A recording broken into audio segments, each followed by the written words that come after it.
ESPN 94.1 FM and AM 930 present The Drive. Brought to you by Huntington Federal Savings Bank. Local then, local now. Member FDIC. It is Wednesday, July 15th, your drive. That's right, your drive begins now here on ESPN 94.1 FM and AM 930. I'm your host, Paul Swann. You can join the program anytime by calling the Miller Lite phone lines at 877-420-TALK. That is 877-420-8255. Miller Lite, hold true, great taste, only 96 calories. It is the original light beer. Coming up on the program this evening, we're going to hear from Marshall women golfer Kerri Parks.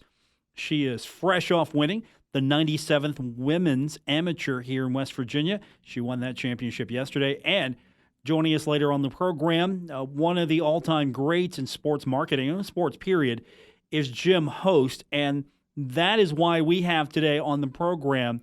I haven't been in the studio with you. I've seen you in the hallway. We've talked. It hasn't been forever, but we haven't been on the air together in months. Bill Cornwell is with me. You realize the last time that you and I were in the studio together, it was Marshall's Conference USA first round game back in March. I thought it was late February. Well, I know. I think it was. Okay. I think we. We're only talking a few days. We did a show before the Herd got the opening win in the CUSA tournament, and then of course the next day we shut her down.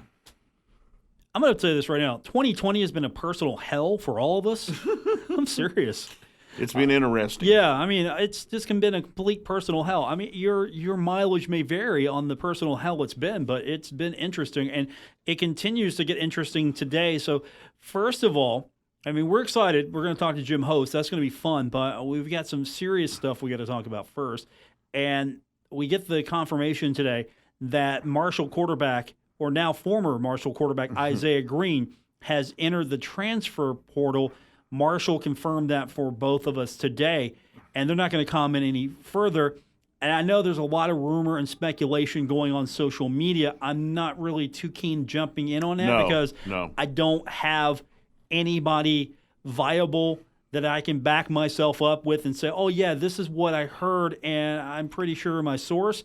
But I'll say this, Bill, if half of what I've heard on social media is true, I feel very sorry for everyone involved. It's something that the Herd didn't need. If the rumors are true about maybe just a lot of unrest leading to what happened in his departure, that is really troubling, and that's where your coaching staff and Doc Holliday just need to button down and get things straightened up. As far as Isaiah, always found him a nice kid, a humble kid, but I kind of wonder, Paul, was he told that he's going to have to fight for his job this fall? I mean, it was not going to be handed to him, especially with the fact that last year as a redshirt, Grant Wells, of course, he would travel with the team but did not get in games, so he preserved his eligibility. He's still a freshman. He raised a lot of eyebrows last year with his arm and his ability, and he's a little different quarterback than Isaiah. And I kind of wonder if Isaiah was told that you and Grant are going to have a battle in preseason practice for this, and no one's getting it an automatic. The job is yours. You're going to have to earn it. And I just kind of wonder if that maybe hit Isaiah the wrong way. I mean, Isaiah started 2 years ago as a freshman. Last year, all season plays, had kind of hot and cold games. He had some games where he was real effective, and then there was other games where he was very inconsistent, and it kind of hurt Marshall's opportunities to either pull away in games or win games. You kind of remember probably the one that really frustrated Herd fans was the game down at Charlotte in the rain late in the season. And, Isaiah just looked really lost at times trying to attack the Charlotte defense, and there were plays to be made down there, and there just weren't. And, yeah, I know it was raining, but it was raining on Charlotte too. Yeah, everybody's got to deal with the weather. They were making plays, and it's just games like that kind of, I wouldn't say soured, but really concerned the Marshall faithful about Isaiah. The fact he wasn't consistent, and you just really couldn't depend on him given a consistent effort or consistent performance. Well, come into this season, because of that, nothing's guaranteed, and nothing probably was promised to him, and that may have hit him the wrong way, because he probably in his mind thinks, well, I'm a 2-year starter and I'm the experienced guy. I should be at the top of the list here, and that's not necessarily the case, because Doc Holliday and Tim Cramsey and the rest of the coaching staff on the offensive side are looking to put the best man to get the job done on the field. And if it's Isaiah Green, it's Isaiah Green. If it's Grant Wells, it's Grant Wells. And, of course, now with Isaiah gone, who comes into the backup position? Because Wells would appear to be the man. But who's the backup? Well, Huntington High alum Luke Zaban probably is going to be the backup guy. And then, of course, you got the youngster from Greenup County, true freshman Eli Salmons, big arm, inexperienced. But big arm. Big arm. And you know what? It makes the quarterback position a lot more interesting at Marshall. It makes it interesting, but it also is scary because these guys are young. I mean, Zaban is probably, as far as age, is probably the most gray-headed guy. And again, Grant Wells, red shirts last year. Salmons was playing high school football last year. So those are your three guys right there for the most part. Is it fair to say the Zaban family is to Huntington the way the Manning family is to, I don't want to say Tennessee, but yeah. Or the Colquitt family to Tennessee as far as punting's concerned. Right. I mean, the Zaban family, every time I turn around, there's another Zaban. You think about this. They've got family members going back, I believe, to the 1930s who played for Marshall College at the time, and Huntington East, and just generation, and Luke was a good quarterback up on the hill at Huntington High School, and I think he's even matured more after making his way to Marshall. And if I remember correctly, he was a invited walk-on. I think he has scholarship now, and he's in an interesting situation, as is Grant Wells, as maybe is Eli Salmons. So opportunity knocks, doors opening, and we'll just see who steps in, because it's going to be a big job to now prepare whoever it's going to be ready whenever the first game is, be it at East Carolina, be it whenever. We'll certainly find that out in the next few weeks.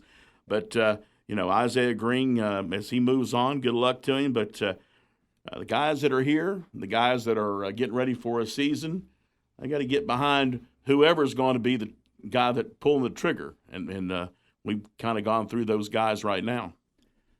We've got more of Marshall football to talk about later. Also, we're going to talk a little bit about that ECU game. There is some doubt now. It's not official, but there is some doubt now. Yeah, exactly. It's more on their end than it is Marshall's end. I knew that would happen, and we'll get into that. But we have a couple of guests we're going to get to. First up, when we come back from break, I know you're excited about this, Bill. Jim Host is going to join us on the program. He is legendary when it comes to sports marketing, and, of course, he's an Ashland native, so he's one of our own. He's one of our own. Went to University of Kentucky, played baseball there, and then had a really interesting career, business, sports marketing, politics even.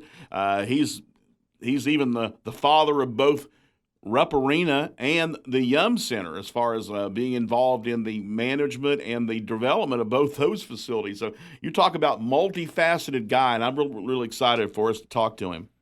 We'll talk to Jim Host when we continue with today's edition of The Drive on ESPN 94.1 FM and AM 930. We're taking Paul Swann everywhere. Download or subscribe to The Drive with Paul Swann on Apple Podcasts, Spotify, or wherever you get your podcasts. Continuing on with the Wednesday edition of The Drive here on ESPN 94.1 FM and AM 930. I'm Paul Swann. Bill Cornwell in studio with me, and it would take a big name in sports to get Bill to actually come out and into the studio with me, since it's been months, Bill. And also, since I work in the mornings, usually I'm usually stacking a few Z's about this time of day. Yeah, this is Bill Cornwell's nap time, but it would take a big name to bring him out, and I think we've got the big name to bring him out. Jim Host is with us. He is the founder of Host Communications. Also has the distinction of being a one-time voice of the Kentucky Wildcats.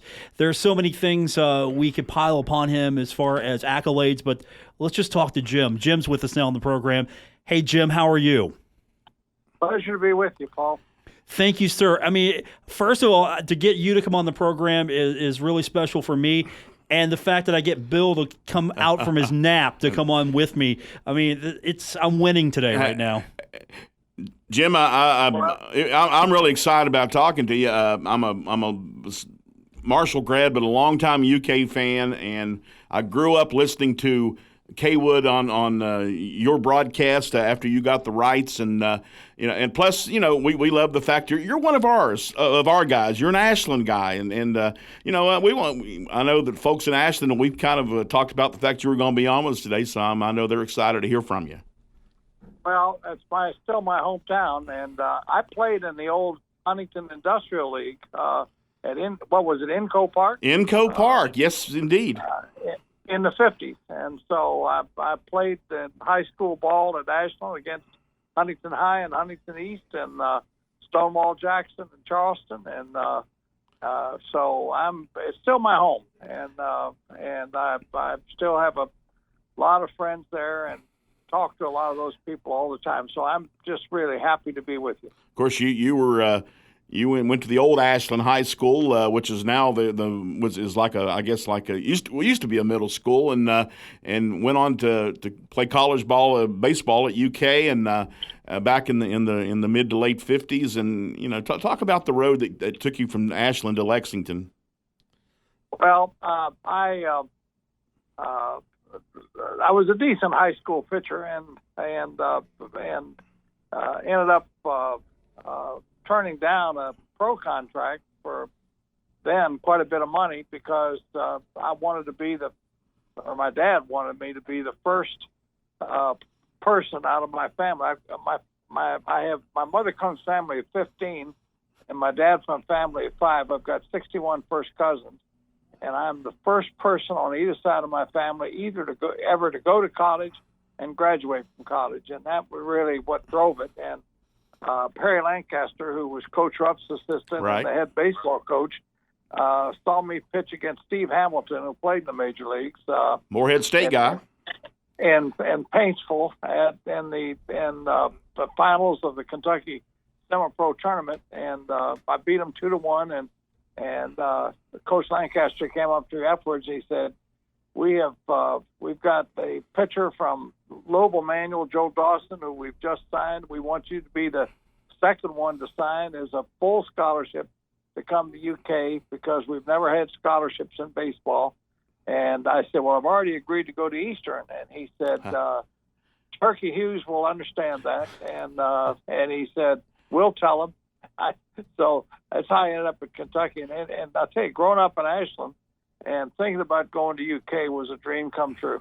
Yeah, exactly. And of course, that was a great time at UK because you went to school when they had the Fiddlin' Five in 1958 when they won the national championship. Now, after college, I know you kind of got into various businesses, marketing, and so forth. And then I know you kind of were just like Paul and myself, became I guess just a media, radio regular guy, just selling and doing things like that, marketing, and that led to you and your involvement with UK radio. Kind of talk about that's an interesting story, and I told Paul about this.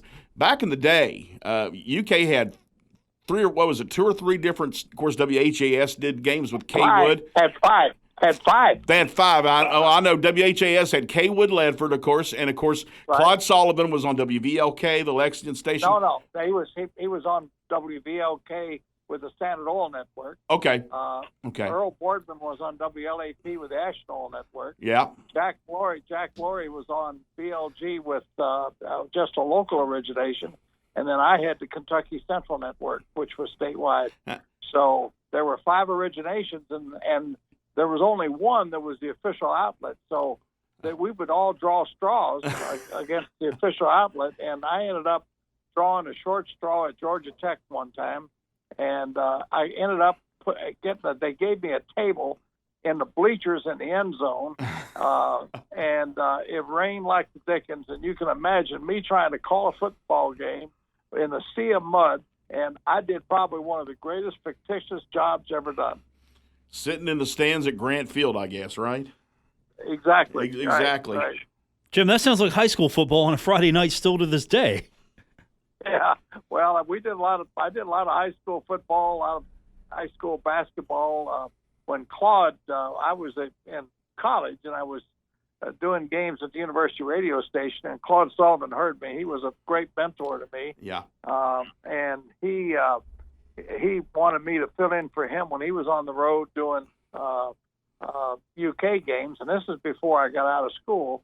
So when I was a sophomore, junior, and senior, I was doing high school football. I would pinch hit for Claude on games. I did Ted Bizard, who was famous in Lexington, was the color analyst, and we had a great deal of fun doing high school. And I did state tournament. I did 16 state tournament games by myself with no color analyst when I was in my senior year in college, and then when I was in the first year when we did Kentucky Central, and second year we did Kentucky Central. 16 games with no color analyst.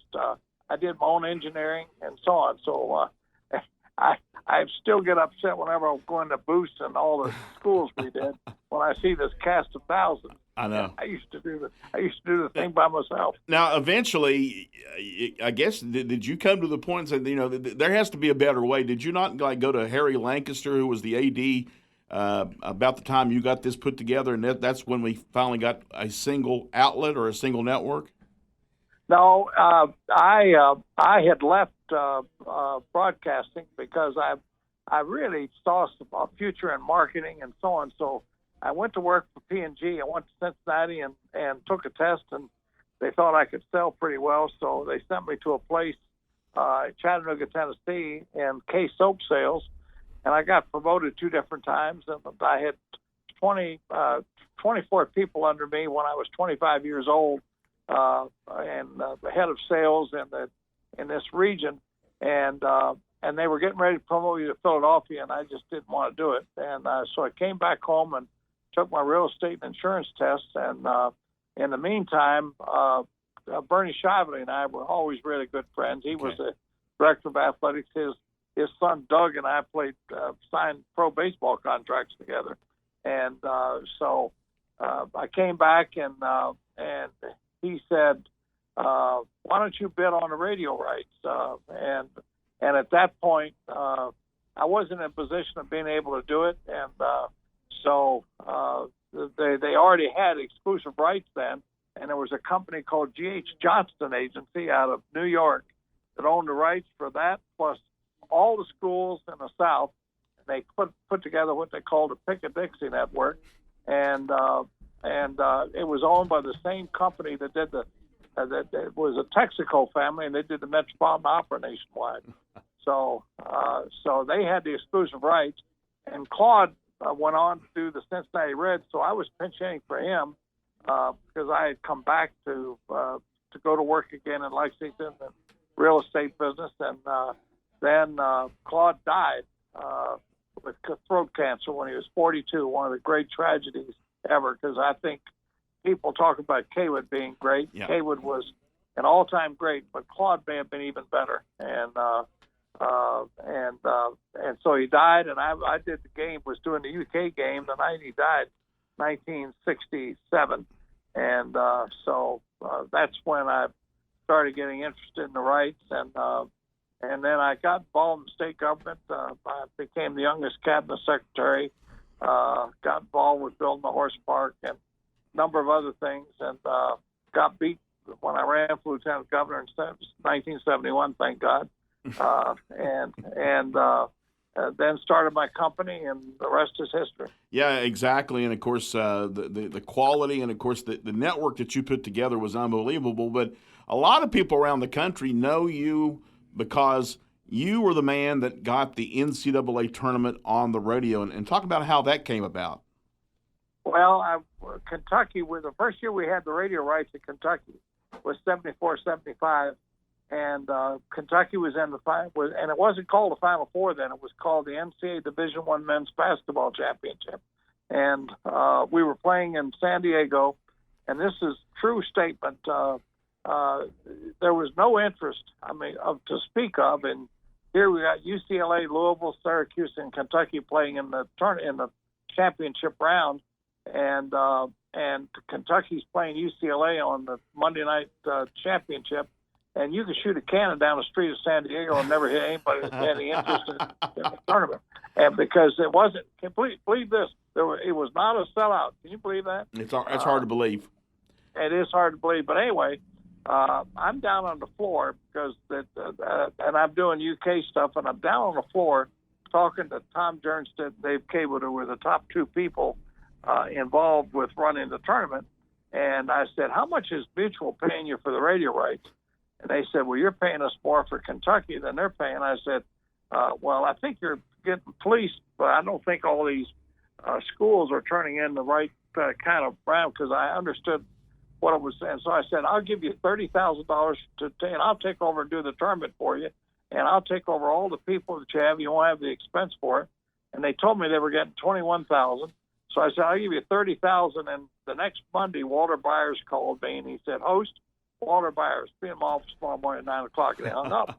And so I fly to Kansas City, and he looked at me and he said, "I've checked you out. I think you can make this work." And the next year I went back after the first year, and we started building the NCAA network. And he said, "I'm going to take a chance on you. I'm going to give you a 3-year contract, but I want one commitment from you." He said, "If you do what I think you've got the ability of doing, you'll make a difference in college sports. But I don't want you to do anything for the pros."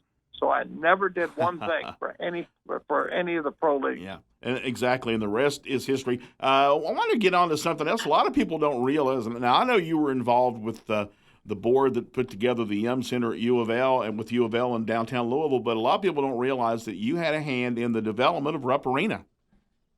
Well, I when I started building my company, there was obvious to me that the Memorial Coliseum, there were so many people that wanted to see UK games, and they couldn't get tickets and so on. And so at the same time, one of my first clients was the Lexington Tourist and Convention Commission, and the mayor at that time was a good friend of Vice President Hubert Humphrey.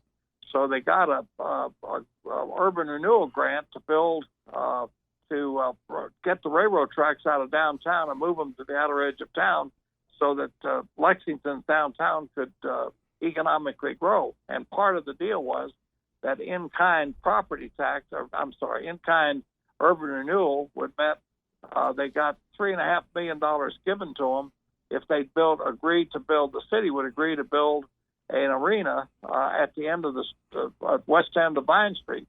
And so when they hired me to do the Lexington Tourist and Convention, they said, "Now we're going to tell you why we hired you. We got 1 year to figure out how to do this, and if we don't do it, the city's got to give $3.5 million back. So you got to figure out how to do it."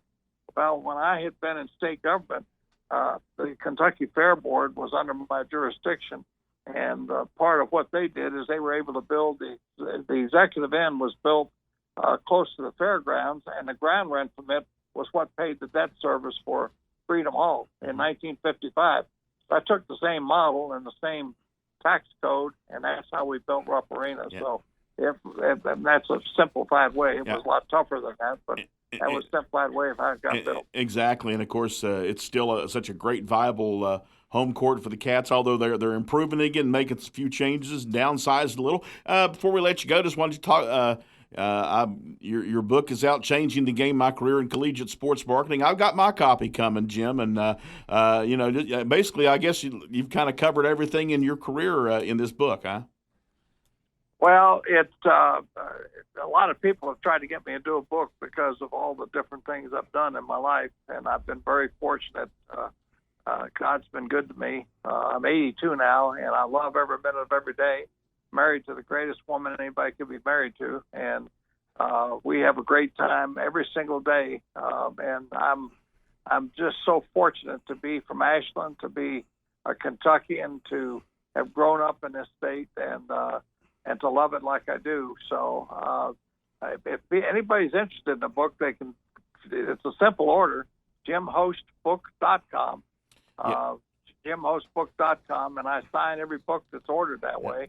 And there's a number of people that have communicated with me as a result of this book is unbelievable. I talked today to the Lost Dodds, who I think is one of the great athletic directors in the history of college athletics at the University of Texas. Talked to him today. I talked to people all over the country who have seen the book, read the book, and who call me out of the blue talking about the book. So I'm really fortunate to be able to capture my life in a book. Good deal. Well, Jim, you're Ashland proud, but we're proud of you too throughout the tri-state. So, hey, Paul, it's been great having Jim with us, and maybe sometime we can get together again, just come and talk about a few things. But Jim, great, and I'm looking forward to reading the book. I'm glad to come back anytime, guys. Thank you, Jim. We appreciate it. That is Jim Host. He has a long list of things that we can call him responsible for, including Host Communications. $30,000. That's all it took. $30,000. I wish I had $30,000. I could start my company. It amazes me still that there were 5 different radio groups that were doing UK athletics in the 50s and the 60s. It's crazy. When we come back from break, we've got Kerri Parks from Marshall Women's Golf. She's the champion of the 97th West Virginia Women's Amateur Championship. We'll talk to her when we continue with today's edition of The Drive on ESPN 94.1 FM and AM 930. The Drive with Paul Swann. Marshall Athletic Director Mike Hamrick. He knows. Paul's the best. On ESPN 94.1 FM and AM 930. You know, Bill, I'm going to have to get Mr. Hamrick to cut a new one of those. You know, when he said that, Paul, he was like, he had his fingers behind his back. No, that's not true. He had them crossed. That's not true. I've talked to him. Since. That's not true. Actually, we probably need to have Mr. Hamrick on in the near future. Actually, touched base by text with him yesterday, and he was just he was making sure you and I and everybody here at Kindred were good and healthy and doing our thing. And I said, believe me, we're walking around with masks on and been doing our thing, but we're all healthy. Welcome back to today's edition of The Drive here on ESPN 94.1 FM and AM 930. Paul Swann, Bill Cornwell sitting in with me, and let's welcome to the program now. I don't know if domination is a big enough word to describe what happened at the West Virginia Women's Amateur Championship, but Kerri Parks, Marshall Golf, ended the event with a 15-stroke lead. She joins us now on the program. Did you feel at any time you could just maybe take a couple of holes off and maybe let someone else get a little bit closer to you to make it more competitive? Kerri, are you with us? Kerri, are you there? Kerri is not with us. We will get her back on the program here in a moment as we're talking about Marshall Women's Golf senior Kerri Parks. She won the 97th West Virginia Women's Amateur Championship.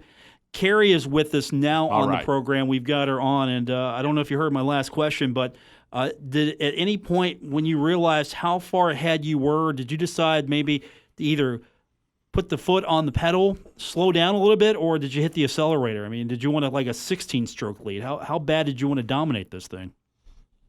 You know, my game plan is always just to hit the accelerator. I don't want to change anything by looking at the leaderboard. I just want to keep going at pins, making putts, and playing my game. How exciting was it to go out there, not just win it, but to win it in the way you did? You know, it was great. I haven't played a tournament since March with Marshall, so that mentality I haven't had for a while. But it was nice getting back out there, you know, getting to prepare for a big tournament like that, and then to go out and win is just a really good feeling. Joining us on the program from Marshall Women's Golf, senior Kerri Parks, dominating the 97th West Virginia Women's Amateur Championship. Did you feel that you needed this to kind of maybe get some of the rust off? Did you feel that with the inactivity, not having a tournament for several months, that you needed this more than ever? Yeah, you know, I did. It's a good segue into my senior season at Marshall. I haven't had a win since back in 2018. So it's been a while since I've been in the winner's circle, and it feels really great to be here again. Do you feel like this event is going to maybe help springboard you further along? I mean, the competition of this event, I mean, you dominated with the 15-stroke lead, but the competition in this event, I mean, we're not talking about just a collection of golfers. I mean, there's really some great talent here, and the way you won makes it really special because you dominated that talent, and it's very good talent. Yeah, I agree. There was a lot of great girls there. My teammate Torin was there at her home course, and it was really awesome. We don't really know what's going to happen with COVID, so it was really nice to be back in the winner's circle and, have a good leeway into my senior season, and hopefully we can still play our tournaments.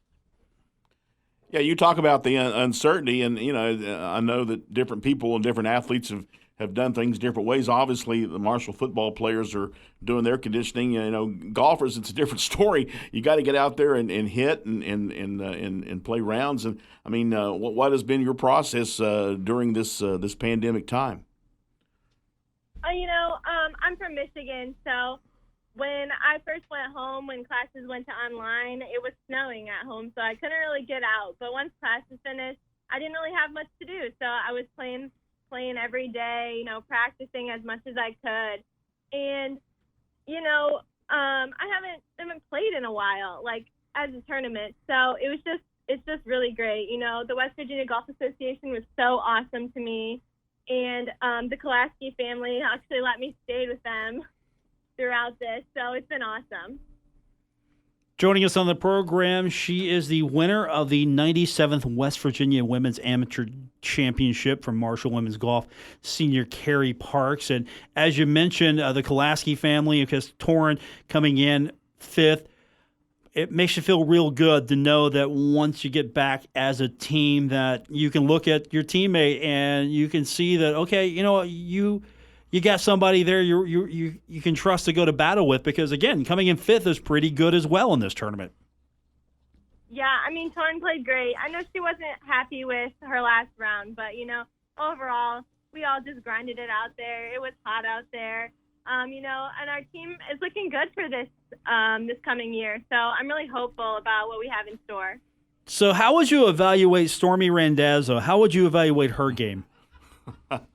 She's great. I haven't actually played with her in a few months now, but Stormy is very focused and she's competitive, and we're the same year, so we've played over 3 years together now, and we're both looking forward to our senior season together. And I'm not sure if you're aware, but she is working with us here as an intern at Kindred Communications and actually doing air shifts. So believe me, we get to work with Stormy every day, and we know what kind of a young lady she is. Yep, she's great. She's so awesome. Okay, my question is, though, she's actually on the air right now. Well, not this very moment, but she's on the air. She's DJing. She's actually doing radio air shifts. What do you think? You think you could do a radio air shift as well? I mean, she can't have all the fun. I could not do what she does. I don't have, I'm not as great at speaking as she is. Well, you're doing just fine. I think she ought to have you on as a co-host on one of her shows. So I think that'd be pretty cool. Yeah, we'd have a great time. You talk about the fact that this team is looking pretty good. It's been an upward journey for Marshall women's golf over the last few seasons, and it feels like this program is on the cusp of being one that's going to be competitive at all levels. And I know we've got a short little setback here with COVID-19 right now and the pandemic, but once we get past this, it feels like there's a lot of optimism for Marshall women's golf. Yeah, we're very hopeful for this year. We've been on the rise. My freshman year, we kept climbing up the leaderboard, and we got second a few times. My sophomore and junior year, we shot under par as a team a couple of times, and that was really awesome. We did lose one girl, but we are gaining one more girl for our team, so we'll have a team of 7 again, and it should be awesome. We've got a lot of great players. Joining us on the program, the winner, and I mean by a lot, the winner of the 97th West Virginia Women's Amateur Championship, Marshall Women's Golf senior Kerri Parks. hopefully we get to see that senior season for you. And then any aspirations after the senior year of golf, looking to go pro? What's next for you? I'm definitely not going to go pro. I don't think that life's for me. But I'm going to be applying to pharmacy school here, so I'm hoping to enroll in the fall of 21. Excellent. Kerri, congratulations. Thanks for coming on, and we really appreciate it. And again, I mean, amazing performance, 15-stroke lead. You don't see that every day, and you really beat some solid competition. So congratulations on that. Thanks so much, and thanks for having me. Kerri Parks, Marshall Women's Golf, winner of the 97th West Virginia Women's Amateur Championship. A 15-stroke win, I would refer to that as a smackdown. That was a smackdown. That's pretty impressive. Yeah. That's pretty impressive. We're going to have to maybe challenge our other intern, Stormy Randazzo, see if we can get her in a tournament now. I mean, that's the goal. I was surprised she didn't play in this week. But well, she's busy. She's DJing. That's true. She's busy. I mean, come on, Bill. Radio with us or playing a golf tournament. Come on. Exactly. You got it. You got to have priorities here. When are we getting Stormy back on the program? That's the question. Spencer, when are we getting Stormy back on the program? Spencer Dupuis, our intern, by the way. Our intern. She's just really busy right now. She's practicing. That's not an excuse. I don't know. Every single time I talk to her, I asked her to come in, and she goes, I got to go out, and I got to practice today. So all right, I'm going to handle you should handle it. I'm going to handle this personally. All right, we'll come back. We've got more to get into. Some good news for Marshall football today. We'll talk about it. Brendan Knox, love talking about that kid. We'll have what's happening with him front and center when we continue with today's edition of The Drive on ESPN 94.1 FM and AM 930. This is The Drive with Paul Swann on ESPN 94.1 FM and AM 930. Presented by Huntington Federal Savings Bank. Guests with Paul Swann appear via the Miller Lite phone lines. Recapping our top story today, Marshall University confirming that quarterback Isaiah Green has entered the transfer portal. Marshall will have no further comment, as once you enter the transfer portal, immediately you lose your scholarship. You're done. You're done. You're gone. You're out. So he is no longer on official materials. He is in the transfer portal, so he is no longer associated with Marshall University. But there is some good news today. Marshall running back Brendan Knox named to the Doak Walker Award watch list.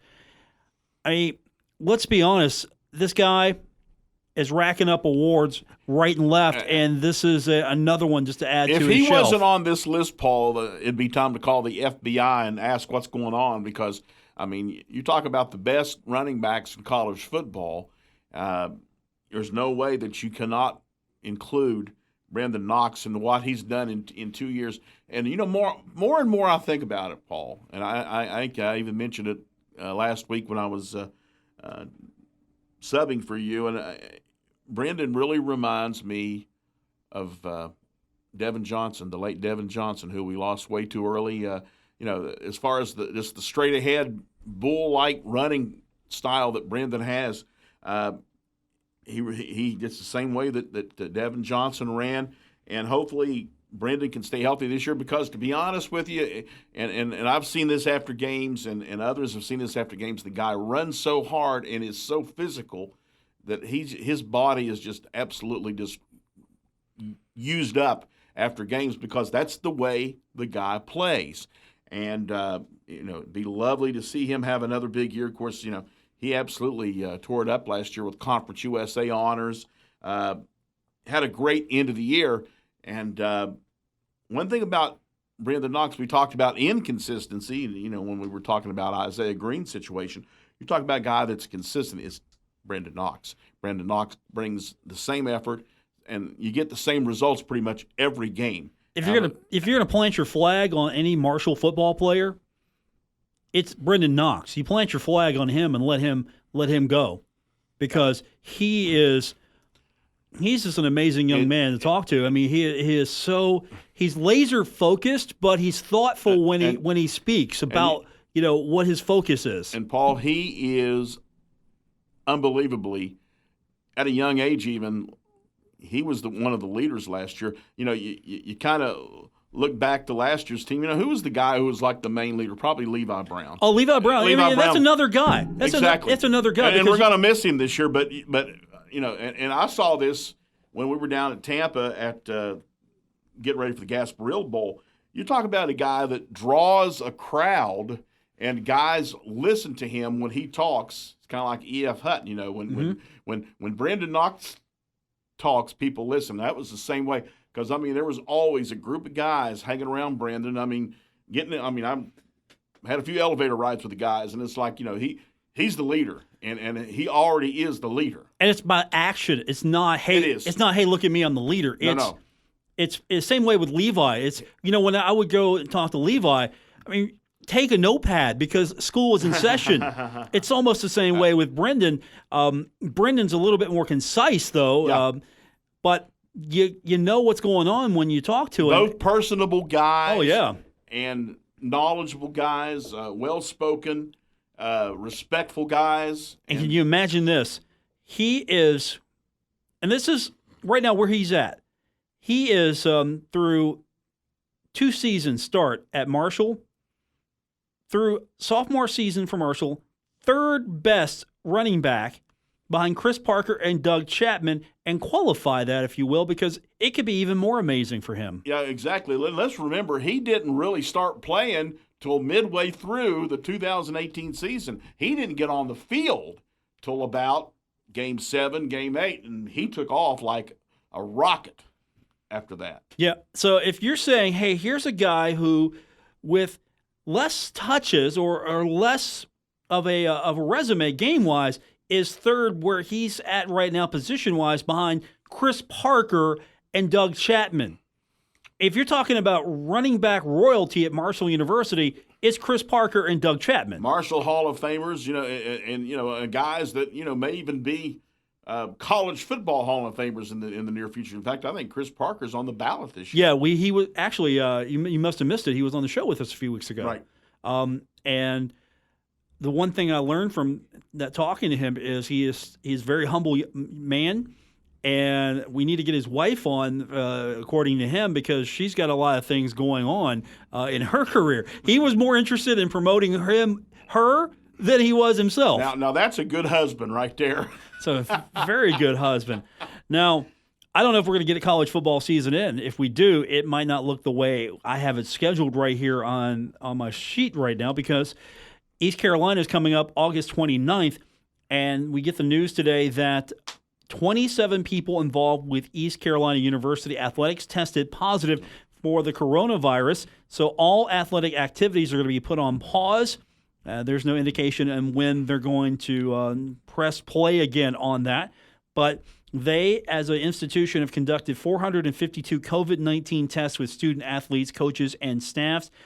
I don't know if they tested everyone or if they were doing quarantines before testing, letting them in. I don't know what their procedure was, but here it is. This is what we might see across the college football landscape. Well, if memory serves, Paul, I think they had a few issues when they started workouts in June. They had a few, just kind of like Marshall, but they may have had a few more positive tests and of course, quarantined those guys and the other guys got on the field.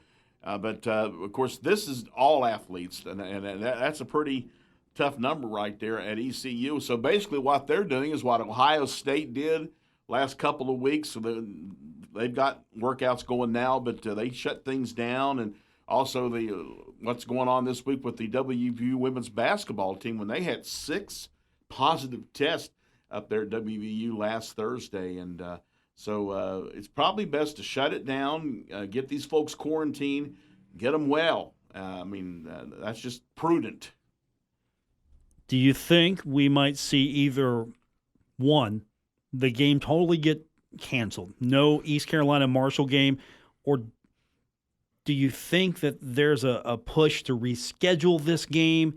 Because we don't know if the schedule as it stands is going to hold.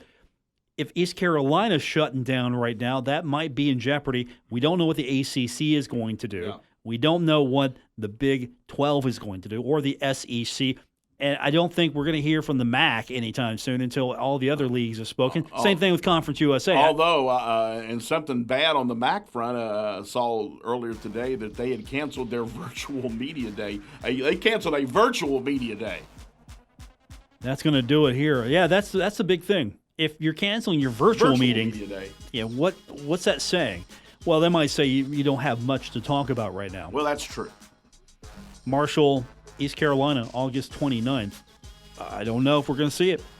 Yeah, we might see Marshall football in October. I don't know. We might not see Marshall football till spring. Or there might just be an ultimate decision to... That will be the last resort, I would say.